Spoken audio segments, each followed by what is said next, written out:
नमस्कार बच्चों, कैसे हैं आप। आशा करती हूँ आप सभी स्वस्थ होंगे। मैं आपकी हिंदी शिक्षिका आज फिर आपके लिए बहुत ही रोचक विषय लेकर आई हूँ और हमारे आज के विषय का नाम है समास एवं उसके प्रकार। तो शुरू करते हैं बच्चों।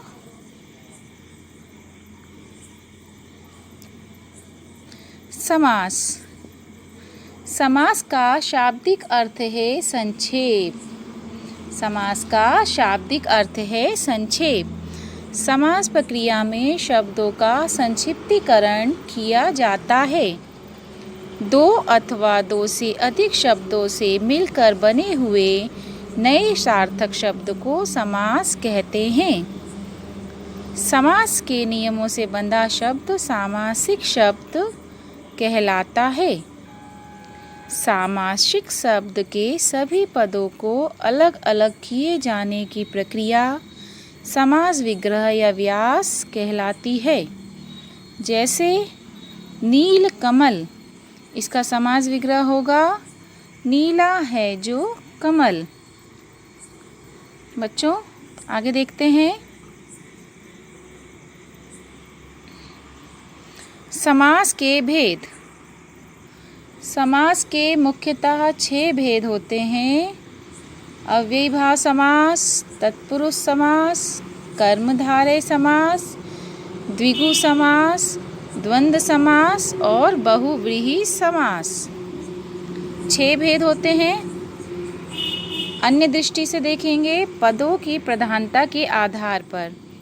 बच्चों, पदों की प्रधानता के आधार पर समास के 4 भेद दिए हुए हैं। पूर्व पद प्रधान होता है अव्ययीभाव समास में। उत्तर पद प्रधान होता है तत्पुरुष समास, कर्मधारय समास और द्विगु समास में। और दोनों पद प्रधान होते हैं द्वंद्व समास में। और हमारा अंतिम है दोनों पद अप्रधान होते हैं बहुव्रीहि समास में। अर्थात इसमें कोई पद प्रधान नहीं होता है, एक अन्य पद प्रधान होता है। इस प्रकार हम अपनी कॉपी में इन 6 भेदों को लिखेंगे। हमारा पहला समास है अव्ययीभाव समास। जिस समास का पहला पद अव्यय तथा प्रधान हो उसे अव्ययीभाव समास कहते हैं। पहला पद प्रधान होता है इसमें और पहला पद अव्यय भी होता है। पहचान के लिए पहला पद जो होगा वो अनु, आ, प्रति, भर, यथा, यावत, हर आदि इस प्रकार के शब्द इसमें पहले पद के रूप में हो सकते हैं। उदाहरण के लिए देखेंगे प्रतिदिन, इसका समास विग्रह होता है प्रत्येक दिन। आजन्म, जन्म से लेकर। यथासंभव, जैसा संभव हो। अनुरूप, रूप के योग्य। भरपेट, पेट भर के। प्रतिकूल, अर्थात इसका समास विग्रह है इच्छा के विरुद्ध। और हाथों हाथ, हाथ ही हाथ में। इस प्रकार अव्ययीभाव समास में पहला पद प्रधान होता है और पहला ही पद अव्यय होता है। हमारा दूसरा समास है तत्पुरुष समास। दूसरा समास तत्पुरुष समास। आप ध्यान रखेंगे दूसरा समास तत्पुरुष समास है तो इसमें दूसरा पद ही प्रधान होता है। जिस समास में बाद का अथवा उत्तर पद प्रधान हो, दूसरा पद प्रधान हो तथा दोनों पदों के बीच का कारक चिन्ह लुप्त हो जाता है उसे तत्पुरुष समास कहते हैं। बीच का कारक चिन्ह लुप्त हो जाता है। जब समास होता है तो बीच का कारक चिन्ह लुप्त हो जाता है। हम इसे समझते हैं विस्तार से। इसके भी भेद होते हैं। भेदों के साथ मैंने उदाहरण लिखे हुए हैं। कर्म तत्पुरुष, करण तत्पुरुष, संप्रदान तत्पुरुष, अपादान तत्पुरुष, संबंध तत्पुरुष और अधिकरण तत्पुरुष। ये कारक और उनकी विभक्तियाँ हमने अपनी 6वीं कक्षा से 8वीं कक्षा तक अध्ययन की थी। तो आप सभी जानते ही होंगे कारक और उनकी विभक्तियों को। तो उसी आधार पर तत्पुरुष समास के भेदों को विभाजित किया गया है। कर्म तत्पुरुष में को विभक्ति का लोप हो जाता है। करण में से और के द्वारा का लुप्त हो जाता है। संप्रदान में के लिए। अपदान तत्पुरुष में से अर्थात अलग होने का भाव। संबंध तत्पुरुष में का, के, की और अधिकरण तत्पुरुष में और पर। इस प्रकार ये विभक्तियों का लोप हो जाता है, कारक चिन्ह का लोप हो जाता है। जैसे हम देखेंगे गगनचुंबी, गगन को चूमने वाला। यश प्राप्त, यश को प्राप्त। शोकग्रस्त, शोक से ग्रस्त। सूर रचित, सूर के द्वारा रचित। प्रयोगशाला, प्रयोग के लिए शाला। देशभक्ति, देश के लिए भक्ति। पथभ्रष्ट, पथ से भ्रष्ट। धनहीन, धन से हीन।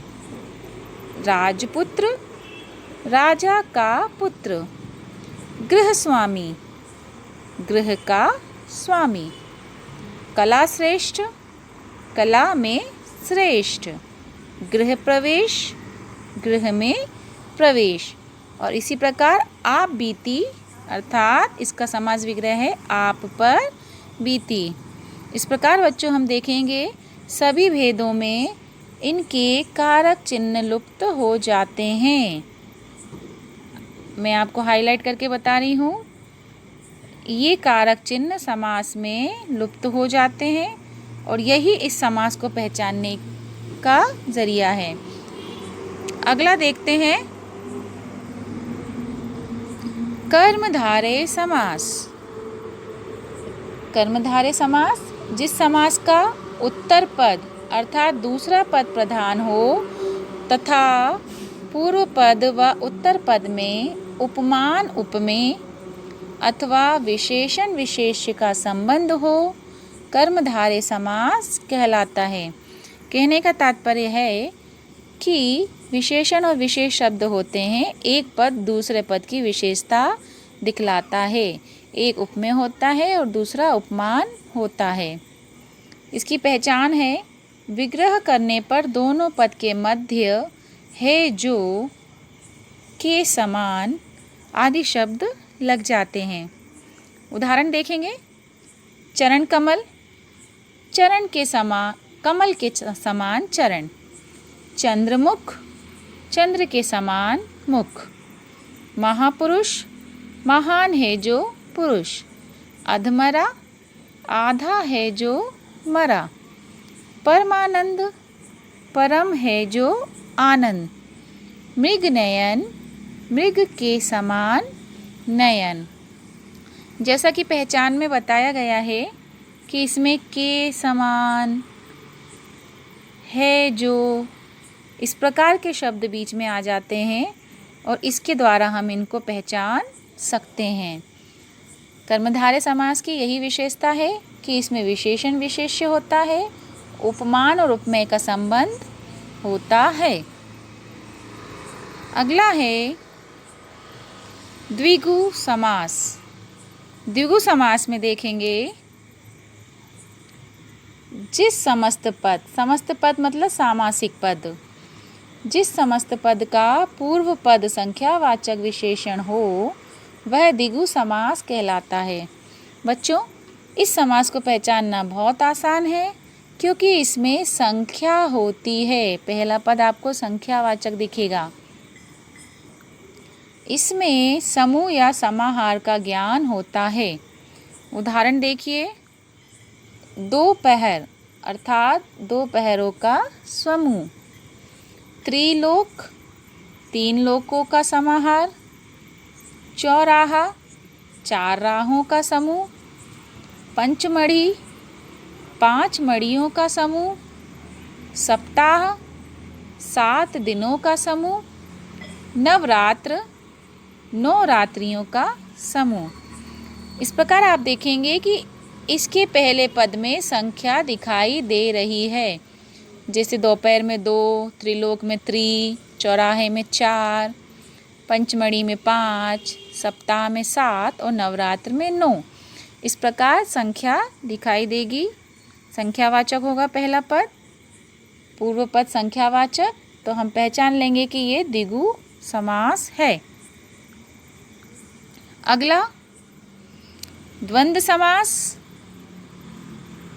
जिस समास के दोनों पद प्रधान हो तथा विग्रह करने पर और या एवं लगता हो वहाँ द्वंद्व समास कहलाता है। ध्यान रखेंगे, इसकी पहचान है दोनों पदों के बीच में और लग जाएगा, अथवा लग जाएगा, या लगा हो सकता है, एवं हो सकता है। पहचान के लिए दोनों पदों के बीच प्रायः योजक चिन्ह का प्रयोग होता है। ये जो आप उदाहरण में लगा देख रहे हैं ना, इसे कहते हैं योजक चिन्ह। इस योजक चिन्ह का प्रयोग दोनों पदों में होता है। उदाहरण नर नारी, नर और नारी और लग गया। इसी प्रकार अन्य उदाहरण देखेंगे, राधा कृष्ण, राधा और कृष्ण। छल कपट, छल और कपट। ठंडा गरम, ठंडा या गरम। राजा प्रजा, राजा और प्रजा। इस प्रकार इस समास को पहचानना बहुत आसान है। इसमें दोनों पद प्रधान होते हैं और अथवा या एवं लगा होता है विग्रह करने पर, और योजक चिन्ह का प्रयोग इसमें होता है। हमारा सबसे आखिरी का समास है बहुव्रीहि समास। बहुव्रीहि समास में देखेंगे, जिस समास में कोई पद प्रधान नहीं होता, दोनों पद मिलकर तीसरे पद की ओर संकेत करते हैं, उसे बहुव्रीहि समास कहते हैं, या उसमें बहुव्रीहि समास होता है। बच्चों, इस समास में कोई पद प्रधान नहीं होगा, मतलब पहला दूसरा कोई पद प्रधान नहीं है, दोनों पद मिलकर तीसरे पद की ओर संकेत करते हैं। आप उदाहरण देखेंगे तो आपको समझ में आ जाएगा। लंबोदर, लंबा है उदर जिसका, गणेश।